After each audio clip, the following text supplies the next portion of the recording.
হালাল উপার্জনের লালসা অন্তরে আছে,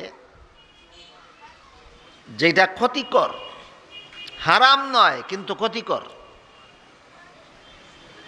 যেমন আপনার যে পরিমাণ সম্পদ আছে এর দ্বারা আপনার সংসার ভালোই চলে, আসেনি এমন মানুষ?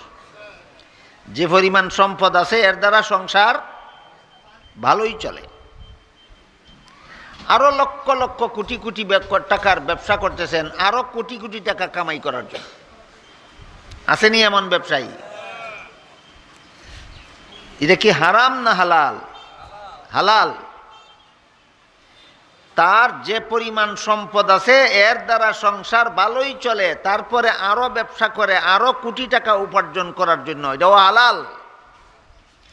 কিন্তু তার চলে আরো চায় কেন, এটা দেখতে হবে। তার যে সম্পদ আছে এই সম্পদের দ্বারা তার সংসার ভালোই চলে, আরো কোটি টাকা আমদানি করতে চায় কেন? না না, এই প্রশ্নের জবাব যদি হয় যে আমি একটা মসজিদ চালাই মসজিদের খরচের জন্য, আমি একটা মাদ্রাসা চালাই মাদ্রাসার খরচের জন্য, আমার সংসারে যা আছে তার দ্বারা আমার সংসার ভালোই চলে, আমি আরো উপার্জন করব মসজিদ চালাবার জন্য, আরো উপার্জন করব মাদ্রাসা চালাইবার জন্য। আমার আত্মীয় স্বজন প্রতিবেশী, আমার আশপাশের লোকের মধ্যে অনেক কাঙ্গাল লোক আছে, দুঃখী লোক আছে, অভাবগ্রস্ত লোক আছে, এদেরকে সাহায্য করার জন্য আমি কোটি টাকার ব্যবসা করি, এইটাও ভালো। নিজের সম্পদের দ্বারা নিজের সংসার ভালোই চলে, তারপরেও আরো কোটি কোটি টাকা কামাই করতে চায়, হয়তো দিনের সাহায্যে না হয় গরিবের সাহায্যে, এটাও ভালো, কোনো ক্ষতি নেই। কিন্তু যার সম্পদের দ্বারা সংসার ভালোই চলে তারপরেও হালাল উপায়ে আরো কোটি কোটি টাকা ইনকাম করতে চায়, দুনিয়াতে আরো মজায় খাওয়ার জন্য, আরো আরামে থাকার জন্য, বলেন ধর্মের কাজে সাহায্য করার জন্য না গরিবকে সাহায্য করার জন্য, না নিজে দুনিয়াতে আরো মজায় খাওয়ার জন্য, দুনিয়াতে আরো বিলাসিতা করার জন্য? তার অন্তরে দুনিয়ার এমন একটা লোভ আছে যে লোভ তাকে আল্লাহর ওলি হতে দেবে না। এই পরিমাণ দুনিয়ার লোভ যার অন্তরে থাকে সে কখনো আল্লাহর ওলি হতে পারে না। যে ব্যক্তির বর্তমান সম্পদের দ্বারা সংসার ভালোই চলে, হালাল উপায়ে আরো সম্পদ উপার্জন করতে চায় দুনিয়াতে আরো মজায় খাওয়ার জন্য, দুনিয়াতে আরো আরামে থাকার জন্য, আরো বিলাসিতা করার জন্য, তার অন্তরে দুনিয়ার এমন তীক্ষ্ণ একটা লোভ আছে যেই লোভ হারাম না হইলেও সেই লোকটা আল্লাহর ওলি হওয়ার পথে বাধা হইয়া দাঁড়াইবে, যে আল্লাহর ওলি হইতে পারবে না। আল্লাহর ওলি কাকে বলে এইটাও জানা দরকার। আমাদের বর্তমান সমাজে সাধারণ মুসলমানের অনেকেই ওলি কাকে বলে এই প্রশ্নের জবাবটা পরিষ্কারভাবে না জানার কারণে অনেক বন্ড ফিরকেও সাধারণ মুসলমানে আল্লাহর ওলি মনে করে, অথচ সে ওলি নয়, বন্ড, পীরই না। পীর হওয়ার যোগ্য যে নয় সে যদি পীরাকি করে তারে কয় বন্ড পীর। আল্লাহ যাকে নবী বানাইছেন না সে যদি নবী হওয়ার দাবি করে তার নাম বন্ড নবী। আল্লাহ নবী বানাইছেন না তবুও হে নবী হওয়ার দাবি করে। ঠিক তেমনি ভাবে যে পীর হইছে না হে যদি পীর হওয়ার দাবি করে হে বন্ড পীর। দুনিয়ার একটা লোভ এমন আছে যেটা হারাম নয় কিন্তু আল্লাহর ওলি হওয়ার পথে বাধা। এই জন্য প্রসঙ্গক্রমে আমাদের বোঝার দরকার আল্লাহর ওলি কাকে বলে। ধারাবাহিকভাবে 5টা কাজ যারা করে তাদেরকে আল্লাহর ওলি বলে। কটা কাজ? এলোমেলোভাবে না ধারাবাহিকভাবে? ধারাবাহিকভাবে। 1 নম্বর, সকল প্রকার গুনার অভ্যাস যিনি ছেড়ে দেন, সকল প্রকার গুনার অভ্যাস যিনি ছেড়ে দেন, 2 নম্বর, সকল প্রকার ফরজ আমল যিনি করেন। কোন আমল? ফরজ আমল।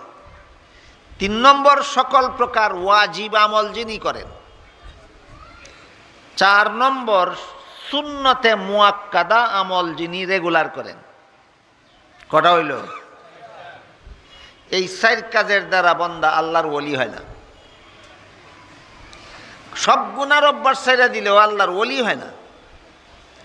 সমস্ত ফরজ আদায় করলেও আল্লাহর ওলি হয় না। সমস্ত ওয়াজিব আদায় করলেও আল্লাহর ওলি হয় না। সুন্নতে মুআক্কাদা নিয়মিত পালন করলেও আল্লাহর ওলি হয় না। কারণ 4টে হয়েছে, আরেকটা বাকি। বাকিটা কোনটা? সহিহ বুখারী শরীফের হাদিসে উল্লেখ আছে, রাসূল করিম সাল্লাল্লাহু আলাইহি ওয়াসাল্লাম বলেন,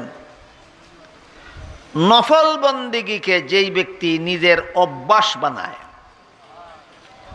আল্লাহ পাক রব্বুল আলামিন তাকে আল্লাহর ওলি বানান। কোন বন্দেগীরে নিজের অভ্যাস বানাইলে আল্লাহ তারে আল্লাহর ওলি বানান? নফল বন্দেগী। এটার স্তর কত নম্বরে? তাহলে যে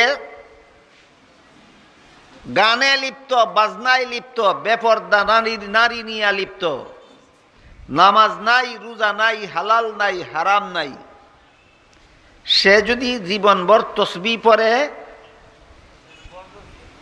ওলি হবে না বন্ড? বেপরদা নারী নিয়ে চলে, সে তার আবার তসবিহ কি? যে উরুসে যায় তার আবার ওজিফা কি? উরুসে কি হয়? গান হয় কিনা? হালাল না হারাম? বাজনা বাজায় কিনা? হালাল না হারাম? শুধু পুরুষ যায় না নারীও যায়? পর্দা রক্ষা কইরা না বেপরদা হইয়া? হালাল না হারাম? এরকম অসংখ্য অগণিত হারাম কাজের অনুষ্ঠানটার নাম হইল উরুস। এতগুলি হারাম কাজের অনুষ্ঠানে যে যায় তার আবার তসবিহ কি? তার আবার তসবিহ কি? তসবিহ পড়া একটা নফল কাজ। বলুন, ফরজ বাদ দিয়া করলে ওলি হয় না ফরজ ঠিক রাখার পর? ফরজ ঠিক রাখার। এই জন্য বলছিলাম 5টা কাজ সিরিয়াল বাই সিরিয়াল করলে আল্লাহর ওলি হয়। প্রথম কাজ, সকল প্রকার গুনার অভ্যাস ছেড়ে দেওয়া। এর ফলাফল হইল জাহান্নাম থেকে মুক্তি।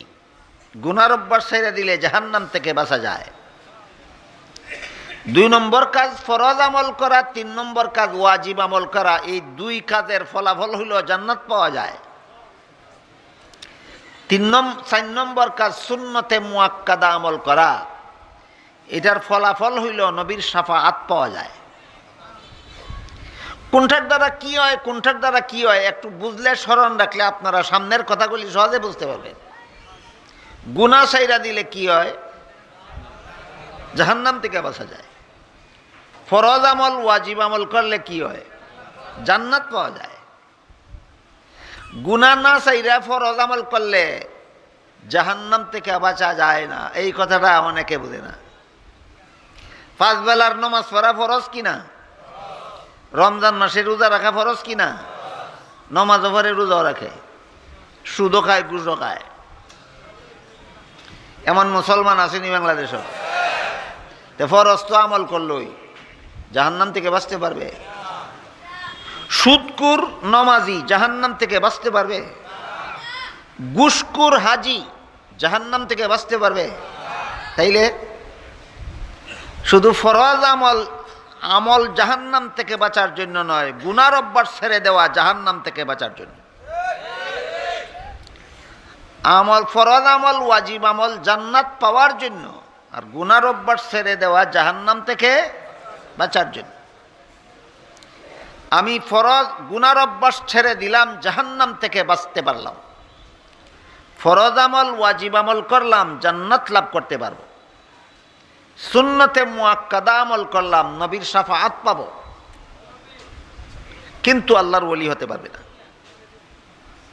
আল্লাহর ওলি হওয়ার জন্য একদিকে নফল বন্দিগিকে অভ্যাস বানাইতে হবে, আর দুনিয়ার রং তামাশা আর বুক বিলাসের জন্য ইনকামের লালসা ছেড়ে দিতে হবে, তখন সে আল্লাহর ওলি হবে।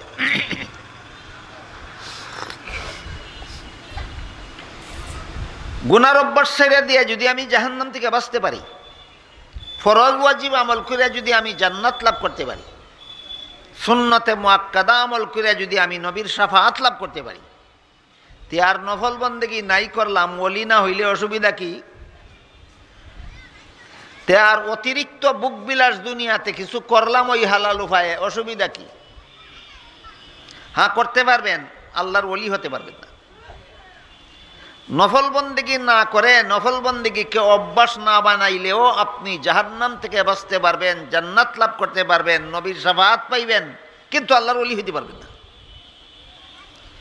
দুনিয়ার অতিরিক্ত বুক বিলাসের জন্য হালাল রুজি আপনি করতে পারবেন, গুনাহ হবে না, কিন্তু আপনি আল্লাহর ওলি হতে পারবেন না। এমন ওলি না হইতে পারলে অসুবিধা কি?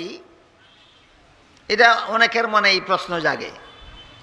আমি গুনার অভ্যাস ছেড়ে দিলাম, জাহান্নাম থেকে বাঁচলাম, ফরজ ওয়াজিব আমল করলাম, জান্নাত হাসিল করতে পারলাম, সুন্নতে মুআক্কাদা আমল করলাম, নবীর শাফাআত পাইলাম, নফল বন্দেগী করব না, আল্লাহর ওলি হইতে পারবো না, অসুবিধা কি? অতিরিক্ত রুজি রোজগার করলাম দুনিয়াতে, কিছু বুক বিলাসও করলাম, অসুবিধা কি? আল্লাহর ওলি হইতে না পারলে অসুবিধা কি? এক প্রশ্ন। আরেক প্রশ্ন হইল, নফল বন্দেগীকে অভ্যাস বানাইলে আর দুনিয়ার অতিরিক্ত বুক বিলাসকে ছাইরা দিলে আল্লাহ তাকে আল্লাহর ওলি বানান কেন? এই প্রশ্নটার জবাবটাই আগে বুঝি। আমি গুনাহ ছেড়ে দিলাম জাহান্নাম থেকে বাঁচার জন্য, এটা আমার স্বার্থ কিনা? জাহান্নাম থেকে বাঁচার স্বার্থে আমি গুনার অভ্যাস ছেড়ে দিলাম, জান্নাত পাওয়ার আশায় আমি ফরজ ওয়াজিব আমল করলাম, এটাও আমার স্বার্থ।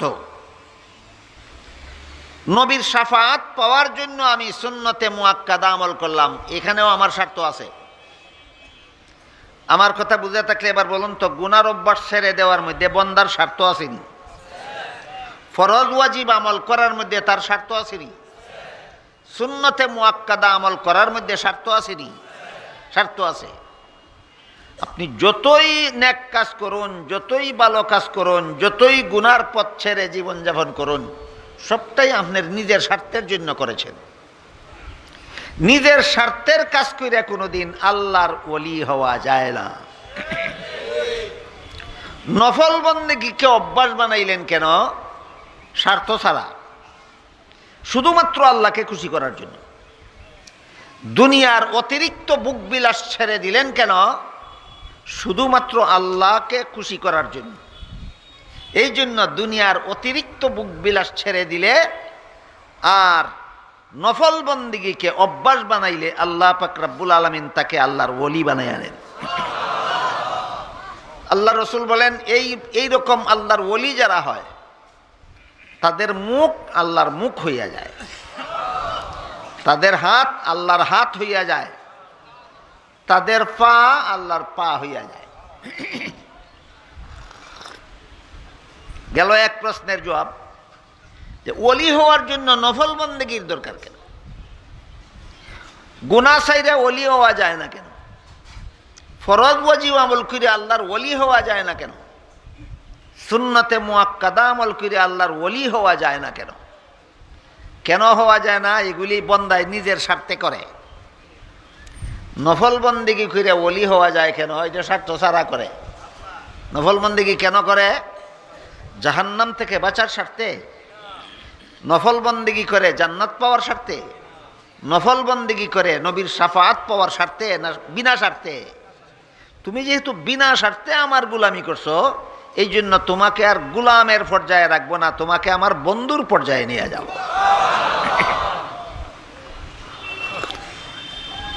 এই কথাটা বুঝলে কে খাঁটি ফির আর কে বন্ড ফির এটা বোঝা সহজ হয়ে যায় না? সহজ হয় না? সমাজে যত বন্ড ফির আছে, কোন বন্ড ফিরের মধ্যে এই ফাঁস কাজ পাওয়া যাব? একটাও নাই। হয়তো দেখবেন গুনার অভ্যাস ছাড়ছে না, হেফিরা কি করে? না হলে দেখবেন ফরজ আমল করে না ফিরাকি করে, না হইলে দেখবেন ওয়াজিব আমল করে না ফিরাকি করে, না হয় দেখবেন সুন্নতে মুআক্কাদা আমল করে না ফিরাকি করে, আর না হয় দেখবেন নফল বন্দেগীর দ্বারে কাছেও যায় না ফিরাকি করে। সবগুলি পীর বন্ড। এই 5 কাজ যিনি করেন তিনি আল্লাহর ওলিও খাঁটি পীরও। 5 কাজ যিনি করেন তিনি আল্লাহর ওলিও খাঁটি পীরও। আপনারা দুঃখিত না হইলে, বিশেষত উলামায়ে কেরাম আমার প্রতি নারাজ না হইলে আরেকটা কথা বলবো। আপনারা যদি মনে দুঃখ না নেন আর আলেমগঞ্জ যদি আমার প্রতি নারাজ না হন,